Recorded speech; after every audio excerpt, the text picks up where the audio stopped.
उद्धव ठाकरे ने अपनी तरफ से महाराष्ट्र में सीबीआई की एंट्री बंद तो कर दी, लेकिन via Bombay high court CBI Anil Deshmukh के खिलाफ जांच करने लगी।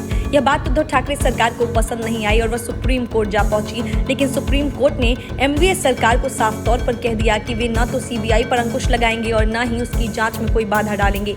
महाराष्ट्र सरकार की वह याचिका सुप्रीम कोर्ट ने खारिज कर दी, जिसमें राज्य के पूर्व गृह मंत्री अनिल देशमुख के खिलाफ सीबीआई द्वारा दर्ज एफआईआर से पुलिस अधिकारियों के ट्रांसफर, तैनाती और एक पुलिस अधिकारी की बहाली से जुड़े 2 पैराग्राफ हटाने का अनुरोध किया गया था।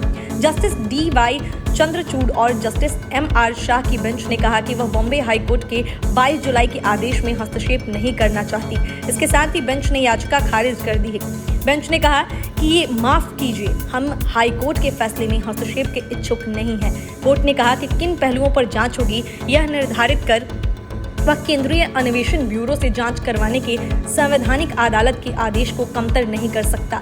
बेंच ने कहा कि सीबीआई के आरोपों के सभी पहलुओं की जांच करनी है और हम उन्हें सीमित नहीं कर सकते। यह संवैधानिक अदालत की शक्तियों को नकारने जैसा है। बेंच ने कहा कि यह धारणा बनाई जा रही है कि राज्य पुलिस अधिकारियों के तबादलों और तैनाती और अतिरिक्त पुलिस निरीक्षक सचिन वाजे की बहाली के पहलुओं पर जांच की अनुमति नहीं देकर पूर्व गृह मंत्री को बचाने की कोशिश कर रहा है।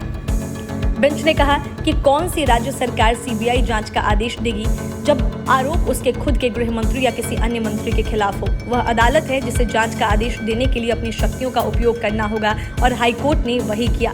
शीर्ष अदालत ने कहा कि महाराष्ट्र सरकार को इस मामले की सीबीआई द्वारा स्वतंत्र और निष्पक्ष जांच होने देना चाहिए और यह साफ होना चाहिए कि इसमें छिपाने के लिए कुछ भी नहीं है। महाराष्ट्र सरकार की तरफ से पेश हुए वकील राहुल चिटनिस ने कहा कि राज्य ने सीबीआई जांच के लिए दी गई सहमति वापस ले ली है और सीबीआई जांच के लिए हाईकोर्ट का निर्देश बार और रेस्टोरेंट से रुपए लेने के आरोपों तक ही सीमित है, न कि पुलिस अधिकारियों के तबादले और तैनाती और पुलिस बल में वाजी की बहाली से जुड़ा है। उन्होंने कहा कि मुख्यमंत्री उद्धव ठाकरे को मुंबई के पूर्व पुलिस कमिश्नर परमबीर सिंह द्वारा लिखे गए पत्र में सिर्फ बार और रेस्टोरेंट से 100 करोड़ रुपए जमा किए जाने के बारे में आरोप है। चिटनिस ने कहा कि बॉम्बे हाईकोर्ट ने कहा था कि परमबीर सिंह मंत्री द्वारा पुलिस कर्मियों के तबादले और तैनाती में अनुचित रूप अपनाए जाने को लेकर उचित मंच के समक्ष उपायों का इस्तेमाल कर सकते हैं।